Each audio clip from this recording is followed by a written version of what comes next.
Fueron 26 meses en los que mi propia hija me mantuvo alejada de todo lo que había construido con mis propias manos. 26 meses firmando documentos que no entendía, tragando humillaciones que no merecía, viendo mi nombre ser arrastrado por el lodo por alguien a quien yo misma di a luz. Pero hoy es diferente. Hoy salgo de esta clínica de rehabilitación forzosa con una carpeta bajo el brazo y una certeza en el pecho que ninguna jueza, ningún abogado y ninguna hija ingrata va a lograr borrar. La mujer que entra a esta, van a las 9 de la mañana, no es la misma que fue internada de urgencia un viernes lluvioso. Esta de aquí sabe exactamente qué hacer. Pero antes de continuar, revisa si ya estás suscrito al canal y escribe en los comentarios. ¿Desde dónde estás viendo este video? Nos encanta saber hasta dónde están llegando nuestras historias. Yo siempre supe que Jimena era complicada. Desde pequeña tenía una forma de torcer las cosas, de reencuadrar cualquier situación hasta que el culpable fuera otra persona. Pero yo soy madre. Una madre no deja de amar por un defecto de carácter. Una madre ajusta, cede, explica, disculpa. Durante décadas hice eso con una perfección olímpica y me enorgullecía de ello. Lo que no me esperaba era que esta misma hija, a sus 38 años, usara exactamente ese amor como arma en mi contra. Mi nombre es Vera Salgado. Tengo 65 años, soy viuda desde 2018 y fui empresaria por 32 años en esta ciudad. Empecé con una pequeña tienda de telas en el centro de Monterrey, con un capital de trabajo que yo misma bordé en horas extras de otro empleo, y transformé aquello en una cadena de 3 tiendas, un almacén logístico y una participación societaria en una maquiladora familiar en Puebla. Nada de eso me cayó del cielo. Nada de eso vino de una herencia. Vino de mí, de mi espalda recta, frente a los bancos que no querían darme crédito, de mi mano que firmó contratos mientras temblaba por dentro, pero no dejaba que se notara. Cuando Raúl murió, pensé que lo peor ya había pasado. Me equivoqué. Jimena estaba casada con un hombre llamado Fabián Reyes, que nunca me cayó bien y nunca oculté muy bien que no me caía bien. Fabián tenía el tipo de ambición que no genera nada, solo consume. Era el tipo de hombre que miraba lo que yo construí y veía una herencia. No un legado, no un trabajo, no una historia. Herencia. Una cuenta bancaria con forma de suegra. En mayo de 2022, Jimena me llamó llorando. Dijo que Fabián estaba endeudado, que habían sacado un préstamo que no podían pagar, que los acreedores estaban amenazando con ir a los juzgados, que tenía miedo. Y yo, porque soy madre y porque estaba sola en esa casa tan grande desde que Raúl se fue, le dije lo que siempre le decía en sus crisis: dime qué necesitas. Lo que yo no sabía era que esa pregunta ya tenía una respuesta preparada, ensayada, con un abogado consultado y documentos redactados. Lo que Jimena necesitaba, descubrí después, era mi poder notarial, amplio, irrevocable, con facultades para administrar, enajenar y contratar en mi nombre. Me dijo que era para pagar la deuda con más agilidad, que mi firma tardaría menos que un proceso formal de préstamo, que sería rápido y que ni siquiera tendría que preocuparme.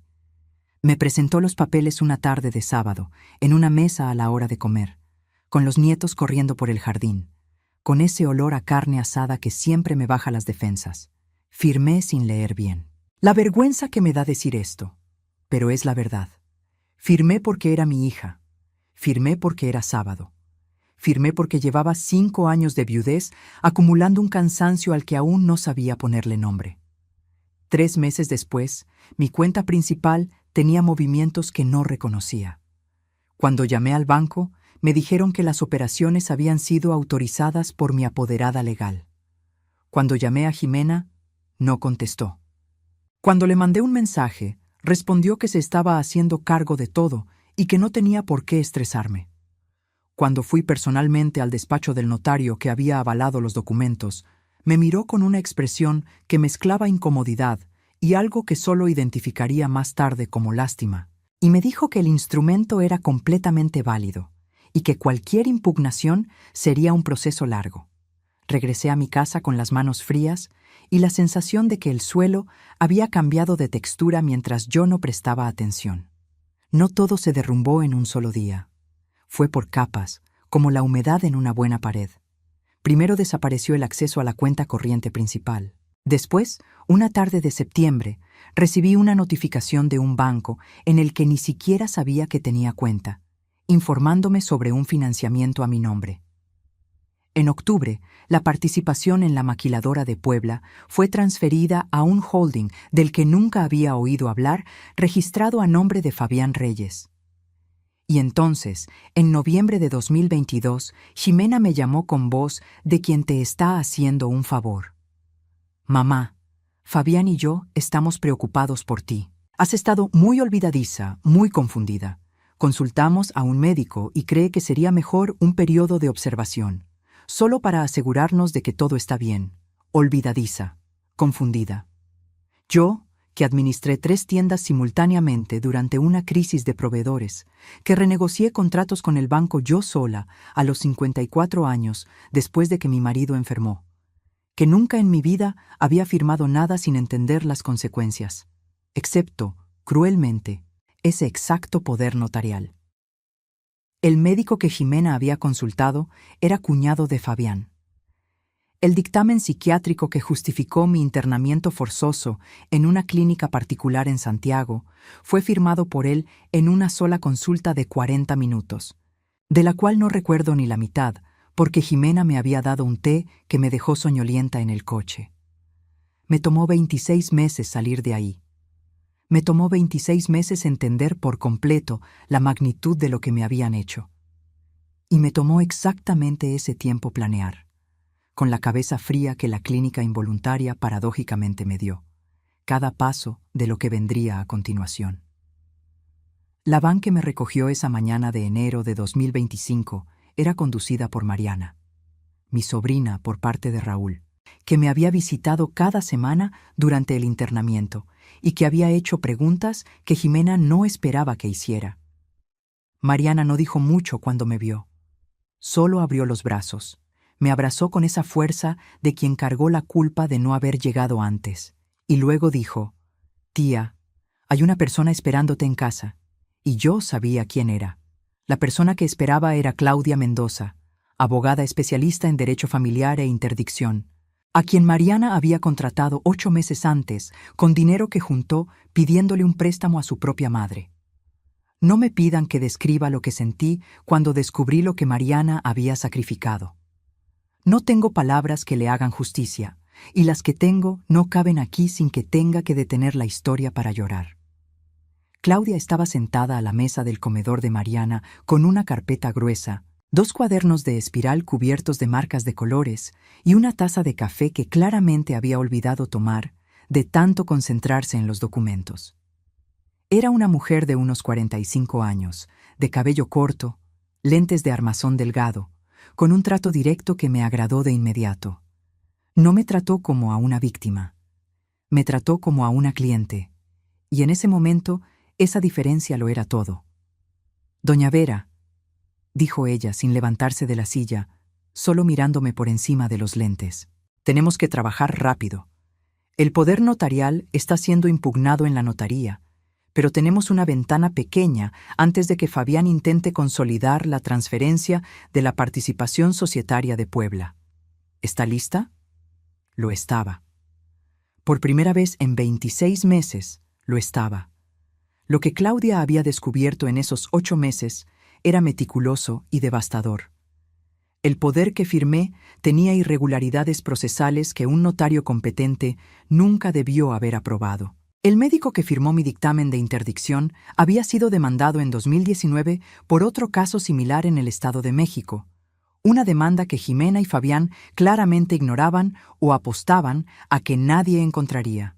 El holding al que se transfirió la participación societaria tenía a Fabián como único administrador, pero había sido creado 3 semanas antes de que yo firmara el poder.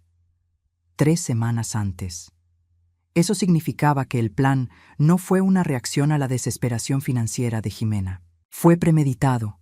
La crisis de deuda que me presentó en aquella comida de sábado con olor a carne asada y nietos corriendo por el jardín pudo haber sido real o pudo haber sido un guión. Nunca lo sabré con certeza. Lo que sí sé es que el destino del dinero ya estaba trazado antes de que ella me llorara por teléfono. Este descubrimiento no me dejó destrozada. Me dejó curiosamente serena. Hay una diferencia entre ser traicionada por un impulso y ser traicionada por planificación. El impulso todavía lo puedes explicar con la debilidad humana, con la desesperación, con ese momento en el que la persona toma la peor decisión posible bajo presión. La planificación no tiene esa salida. La planificación es una elección fría, repetida, sostenida en el tiempo. Es mirar a tu madre todos los días y seguir adelante.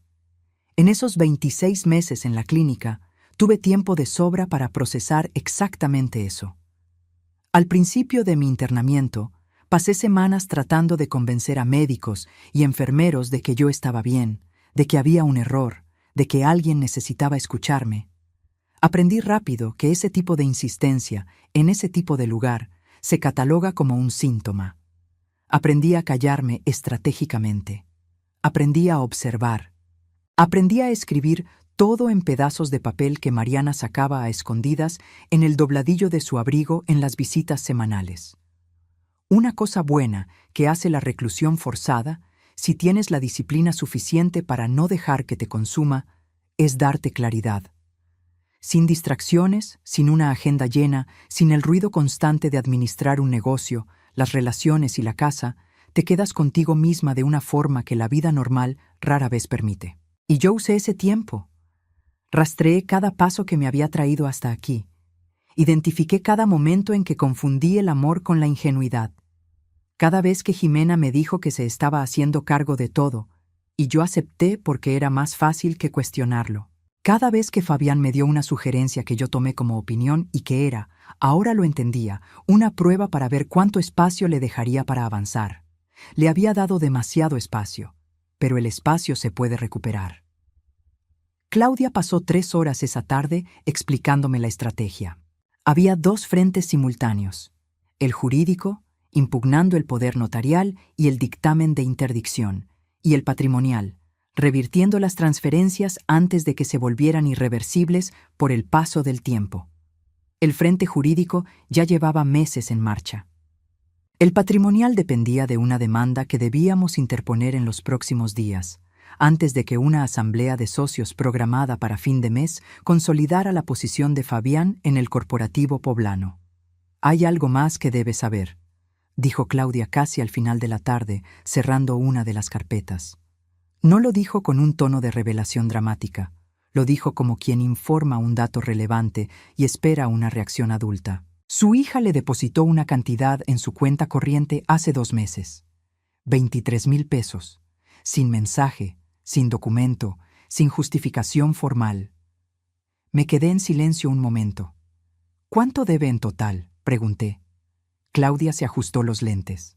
Considerando los movimientos documentados, los honorarios del holding, la participación transferida a valor de mercado y las ganancias perdidas durante el periodo. Giró el cuaderno hacia mí. La cuenta estaba hecha con pluma azul, organizada en columnas que reconocí de inmediato. Era la misma forma en que yo organizaba mis propias hojas de cálculo 30 años atrás. 940,000 pesos, dijo ella, siendo conservadores. 23,000 pesos era el tipo de gesto que Jimena haría cuando le remordiera la conciencia. El tipo de cifra que parece grande para quien tiene miedo, pero que en las matemáticas reales de lo que me habían quitado no llegaba ni al 3%. Ella sabe lo que hizo, dijo Mariana, que se había quedado callada en un rincón todo el tiempo. Yo sé que ella lo sabe, respondí. La cuestión es qué vamos a hacer con esto. Los días siguientes me quedé en casa de Mariana, en un cuarto pequeño con una ventana que daba a un viejo árbol de mango al fondo del patio. Dormía mal, no por angustia, sino porque mi cuerpo aún no había reaprendido el ritmo de una cama en la que nadie decidiera por mí. En la clínica, las luces se apagaban a las 10 y se encendían a las 6, y el cuerpo se acostumbra a eso de la misma forma en que se acostumbra a todo lo que se impone repetidamente. El árbol de mango me ayudó. Me quedaba mirándolo temprano por la mañana, con el café en la mano, antes de que Mariana se despertara. Había algo reconfortante en ese árbol que no pedía permiso para crecer, que no justificaba la sombra que daba, que simplemente estaba ahí, constante e indiferente a lo que ocurría a su alrededor. Yo quería ser ese árbol de mango. Claudia llamaba todos los días con actualizaciones. La impugnación del poder había sido ingresada y había generado una orden judicial que suspendía temporalmente las facultades de Jimena como mi representante legal. El peritaje psiquiátrico independiente, realizado por 2 especialistas designados por el tribunal, había concluido que yo no presentaba ningún signo de incapacidad civil. El dictamen original estaba bajo investigación de la Comisión de Arbitraje Médico. En paralelo, rastreamos el dinero. Eso dio más trabajo del que yo esperaba, pero Claudia tenía una contadora asociada que había hecho investigaciones patrimoniales en otros juicios por fraude familiar y que sabía exactamente dónde buscar.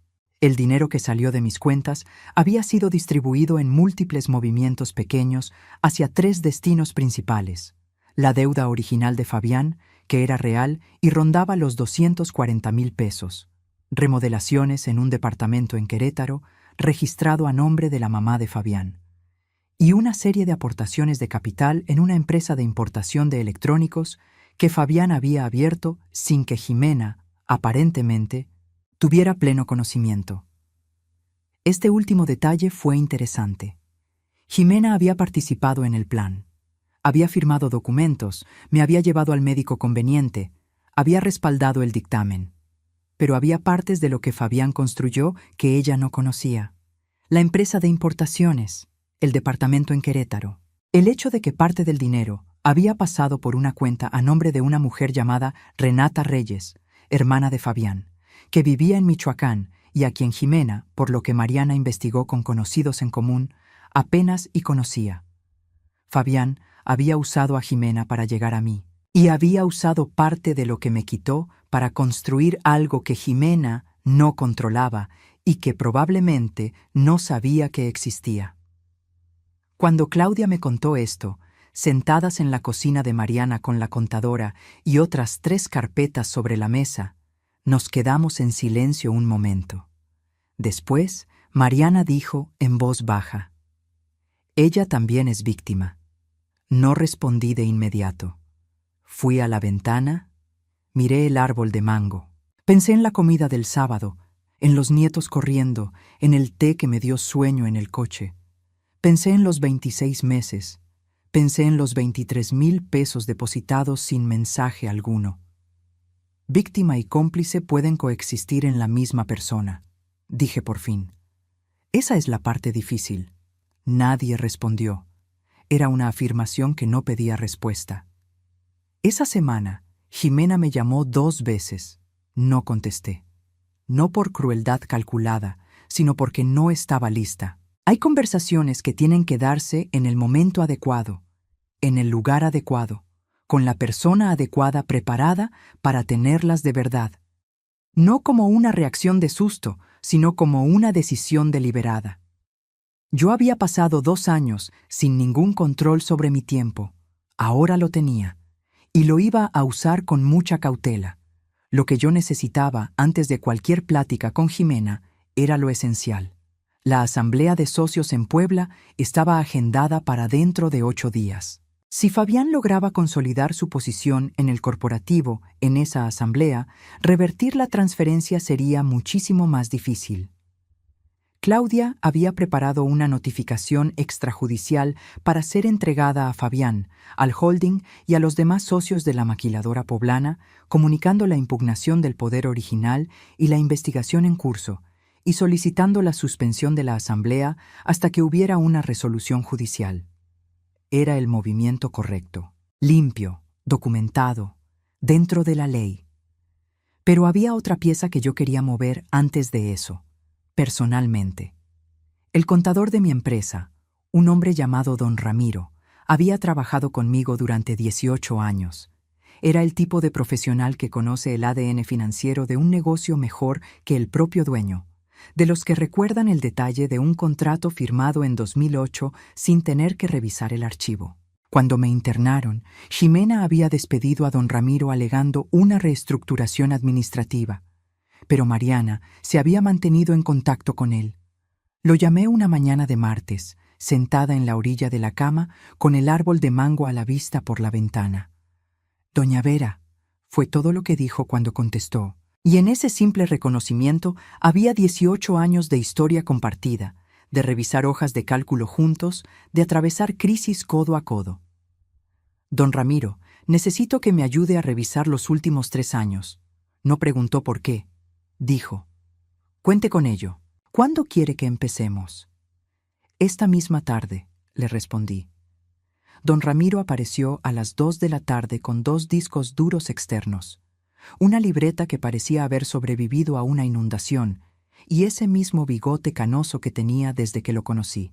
Se sentó a la mesa de Mariana, abrió su computadora y empezó a hablar sin preámbulos, porque así era como siempre habíamos trabajado, directo al grano, sin rodeos. Lo que él había documentado en los meses posteriores a su despido era el tipo de cosa que un contador meticuloso hace cuando nota que algo está mal y no tiene la autoridad para impedirlo, pero tiene el profesionalismo suficiente para registrarlo. Copias de estados de cuenta, reportes de movimientos, actas de reuniones que él había respaldado digitalmente antes de perder el acceso a los sistemas. Las tiendas seguían existiendo, físicamente. Ximena no había vendido los inmuebles ni cerrado las operaciones, lo cual era estratégico de su parte, porque liquidar los activos de golpe generaría un rastro inmediato. Lo que había hecho fue lento y quirúrgico. Sustitución de proveedores por otros con un margen más alto y moches, sobornos incluidos, desvío de flujo de efectivo al holding de Fabián mediante contratos por servicios ficticios, y una reducción gradual del inventario que daba una apariencia de dificultad financiera sin hacer saltar las alarmas inmediatamente. Era un esquema que solo funciona si nadie con un conocimiento real del negocio está mirando. Mientras don Ramiro hablaba, yo iba tomando notas. No porque las necesitara. La memoria financiera que construí en 3 décadas no se esfuma en 26 meses, sino porque escribir me ayuda a ordenar las ideas. Siempre ha sido así. Raúl se reía de mí por eso. Decía que yo era la única persona que anotaba lo que ya sabía. Yo le decía que no anotaba para recordar, anotaba para tener claridad. Esa tarde llené casi 40 páginas de una libreta nueva que Mariana había dejado sobre la mesa sin decir nada. Al final, don Ramiro cerró la laptop y se quedó mirándome un momento. «¿A cuánto asciende?», pregunté. Abrió su libreta en la última página, donde había una suma que él claramente había calculado antes de llegar. Entre el desvío directo y las pérdidas operativas causadas por la gestión de Ximena y Fabián en los últimos 2 años, considerando la devaluación del inventario y la pérdida de contratos con proveedores que usted había conseguido. Hizo una pausa. 1.200.000 pesos, en un cálculo estimado que aún no incluye lo que se fue al corporativo poblano. El silencio que siguió se podía sentir en el aire. Mariana, que había estado en la cocina fingiendo que no escuchaba, apareció en la puerta con una jarra de agua y 3 vasos. Los puso sobre la mesa y regresó a la cocina sin decir palabra. Era su forma de participar sin entrometerse. «Don Ramiro, ¿estaría dispuesto a ser testigo en un juicio si fuera necesario?». No dudó ni un segundo. «Doña Vera, yo me fui de ese trabajo antes de tiempo por lo que le hicieron. Yo me presento a la hora que usted me diga». Ese mismo día, Claudia recibió el paquete de documentos que don Ramiro había resguardado y pasó la noche integrándolos al expediente. Al día siguiente, la notificación extrajudicial fue entregada al holding y a los socios de Puebla. Fabián recibió la suya en persona, por parte de un actuario, en una dirección que él no sabía que nosotras teníamos. La asamblea no se suspendió de inmediato. Esas cosas rara vez lo hacen. Pero la notificación tuvo el efecto que Claudia había previsto.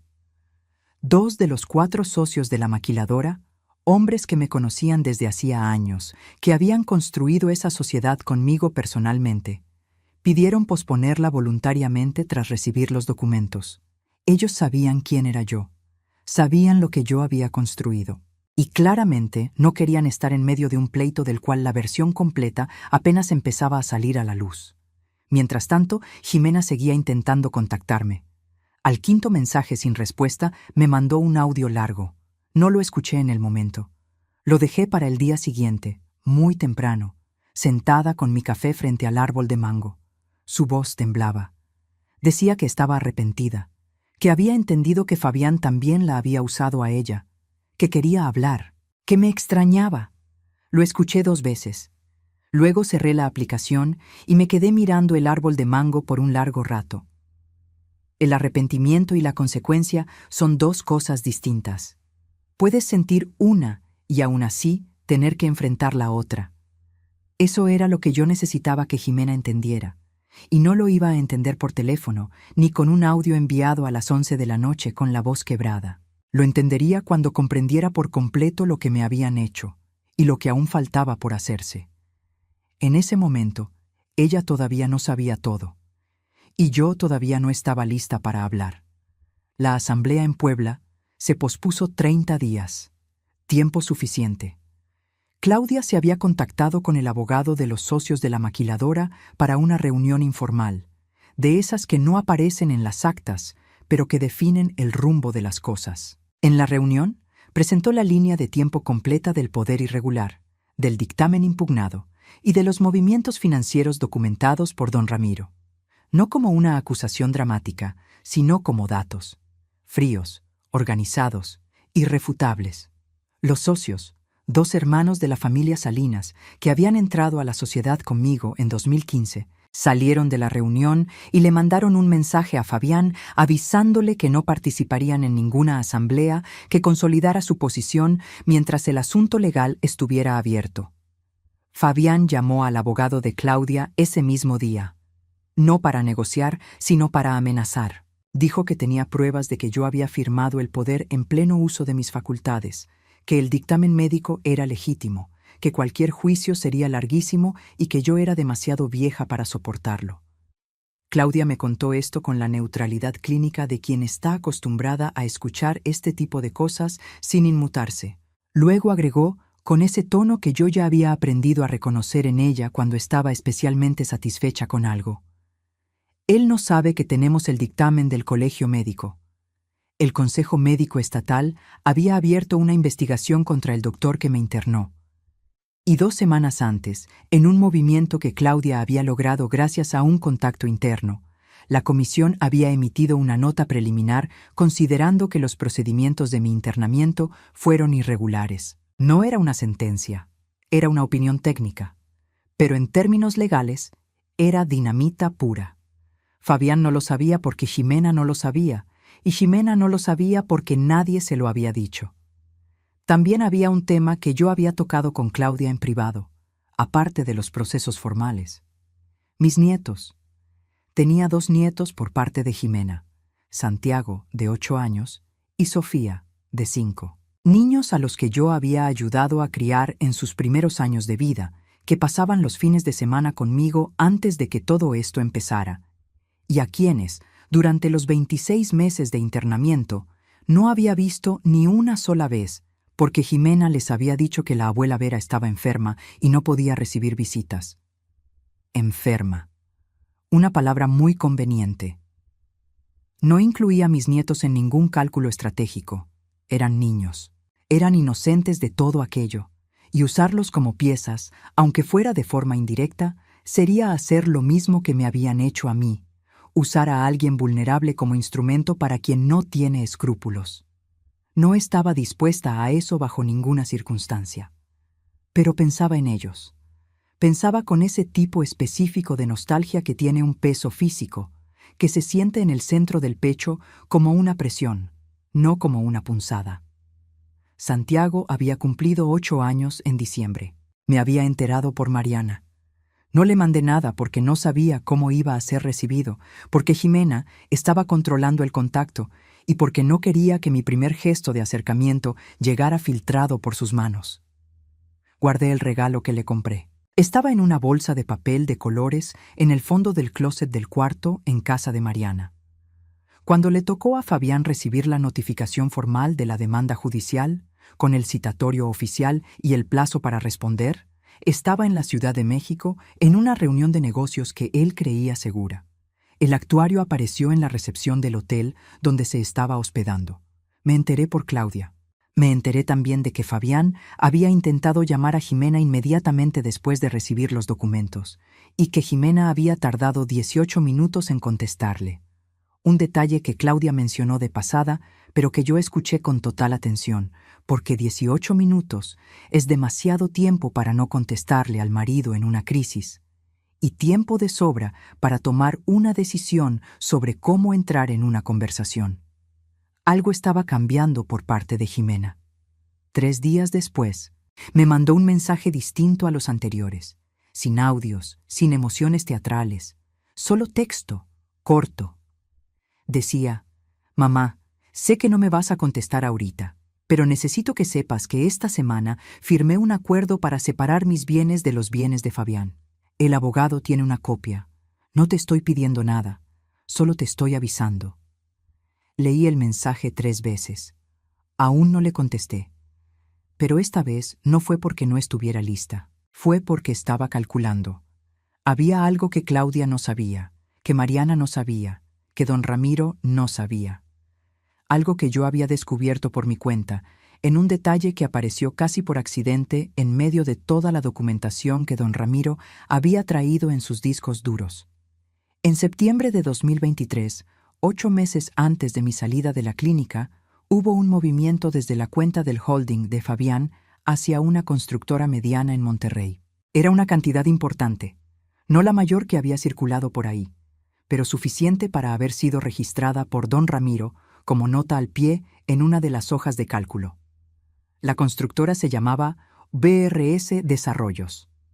BRS. Vera Regina Salgado. Mi nombre. Mis iniciales, en una constructora que yo jamás había fundado, que aparentemente había sido constituida en 2021, con un RFC empresarial vinculado a mi RFC personal, a mis espaldas, usando el mismo poder notarial amplio como acta constitutiva. Había una empresa registrada a mi nombre que yo nunca había creado, que había recibido dinero de la empresa de Fabián, y que por lo tanto creaba una cadena de transacciones que, leída de cierta manera por un investigador que no tuviera la documentación completa, podía hacer parecer que yo había participado activamente en algún fraude. Era una protección para Fabián. Si las cosas salían mal, había una empresa fantasma con mi nombre que creaba el enredo jurídico suficiente para complicarle cualquier acusación en su contra. Era la clase de ingeniería en la que alguien piensa cuando está planeando las cosas con calma y anticipación, no por desesperación. 3 semanas antes de que yo saliera de la clínica, esa estructura ya existía esperando a ser necesaria. Le llevé este descubrimiento a Claudia una mañana de martes, sin hacer drama, poniendo la hoja de cálculo impresa sobre la mesa. Ella la miró de nuevo, se quitó los lentes, se frotó un ojo y se los volvió a poner. «Necesito 24 horas con esto», dijo. Las 24 horas dieron como resultado 2 descubrimientos más. VRS Desarrollos había emitido facturas por prestación de servicios a 3 empresas distintas, todas ligadas indirectamente a Fabián. Servicios que nunca se prestaron porque la empresa no tenía empleados, ni oficinas operativas, no tenía nada más que un RFC y mi nombre. Y también estaba el hecho de que la constructora había sido registrada con un domicilio fiscal. Ese domicilio era la casa de Monterrey donde yo había vivido con Raúl por 22 años. La casa que estaba a la venta desde 2020, pero de la que nunca había logrado desapegarme del todo y que, por lo tanto, aún aparecía como mi domicilio en algunos registros. Era un detalle pequeño, pero también era exactamente el tipo de detalle que en una investigación penal hace la diferencia entre una defensa sólida y una muy complicada. Claudia notificó al Ministerio Público. No fue una decisión fácil. Era una escalada que cambiaba la naturaleza del conflicto de algo civil a algo potencialmente penal. Pero había una lógica muy simple que ella me planteó.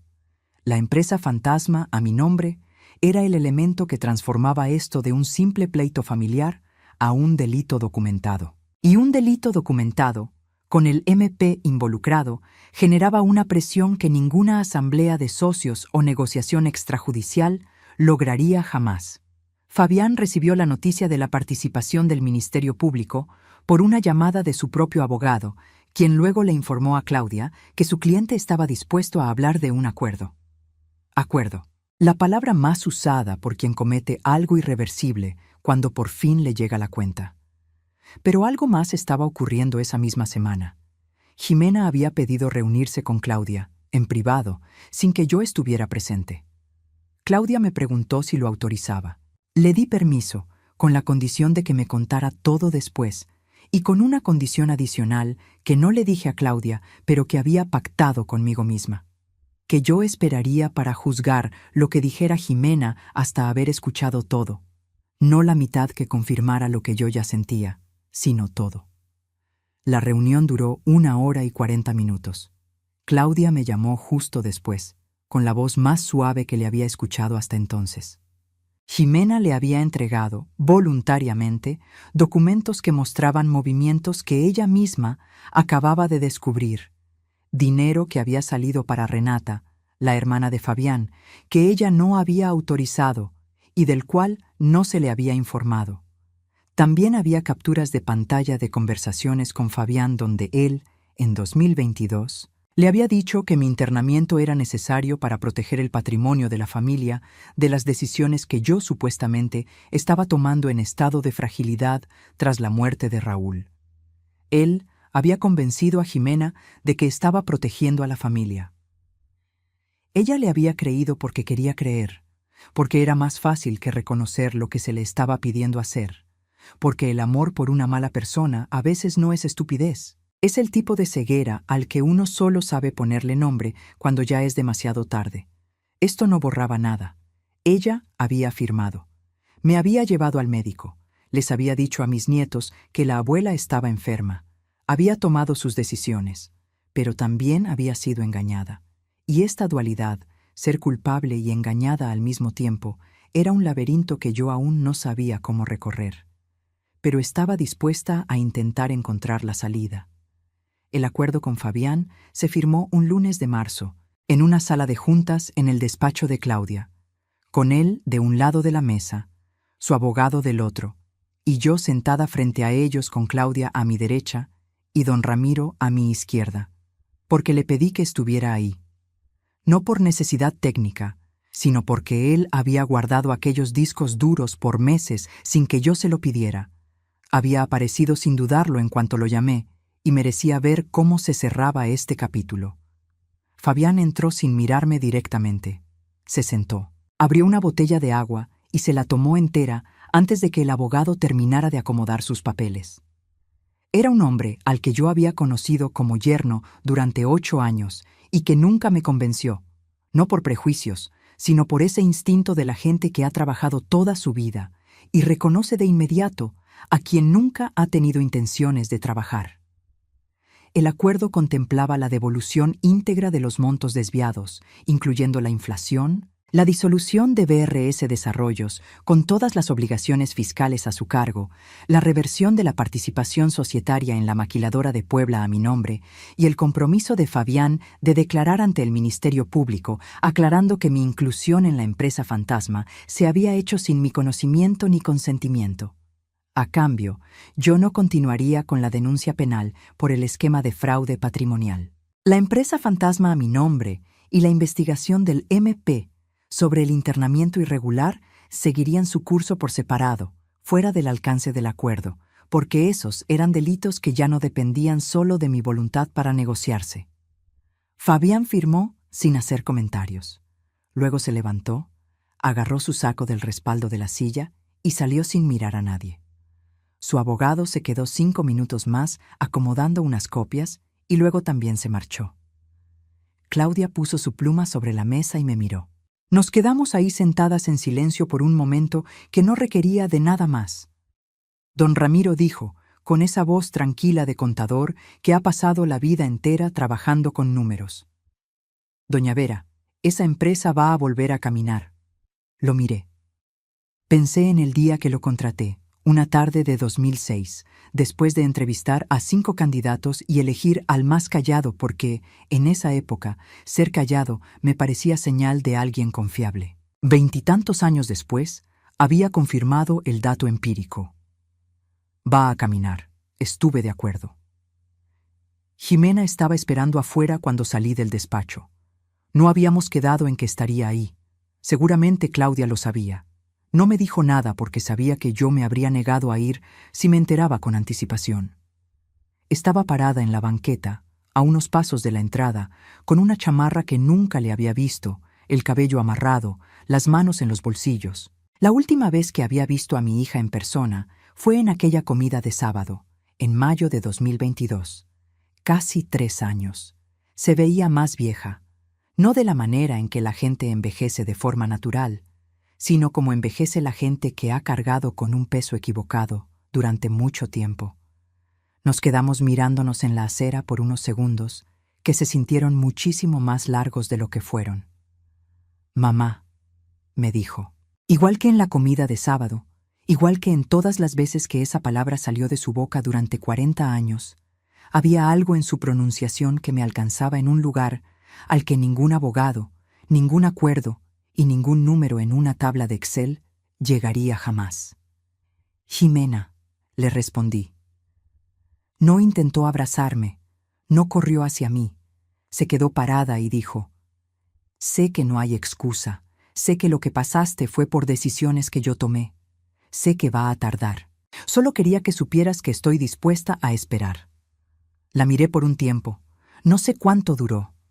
Luego le dije: «Hay un regalo en una bolsa de papel de colores en el closet de Mariana que le compré a Santiago en su cumpleaños en diciembre.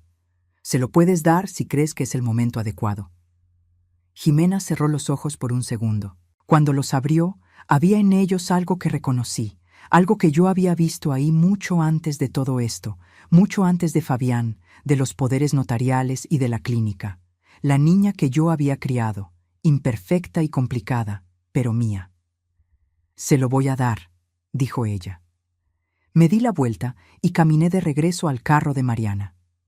No miré atrás, no por ser fría, sino porque mirar hacia atrás en ese momento habría sido un gesto que pertenece a un guión mucho más sencillo que la realidad. Y la realidad era complicada, abierta, y todavía se estaba escribiendo. Mariana no dijo nada mientras salíamos del estacionamiento. Puso música a un volumen bajo en el radio, algo instrumental, y manejó por la ciudad que yo había pasado 2 años sin ver, una ciudad que se había quedado exactamente igual y completamente diferente al mismo tiempo. Pasamos por la calle donde estuvo mi primera tienda. El local ahora estaba ocupado por una clínica de belleza. Lo miré sin sentir una nostalgia particular. Lo que había pasado ahí se había transformado en otra cosa, y estaba bien. Los lugares sobreviven a las historias que ocurren dentro de ellos. Ese mismo mes retomé la administración formal de las 3 tiendas. Fui personalmente a cada una de ellas, hablé con los empleados que aún quedaban, hice un diagnóstico que don Ramiro me ayudó a estructurar. Había daños, había pérdidas, había proveedores con los que necesitábamos renegociar y contratos que teníamos que rehacer. Había trabajo. Yo siempre he sido mejor lidiando con el trabajo que con el silencio. En la maquiladora de Puebla, me devolvieron mi participación sin hacer drama en cuanto Fabián cumplió con su obligación del acuerdo.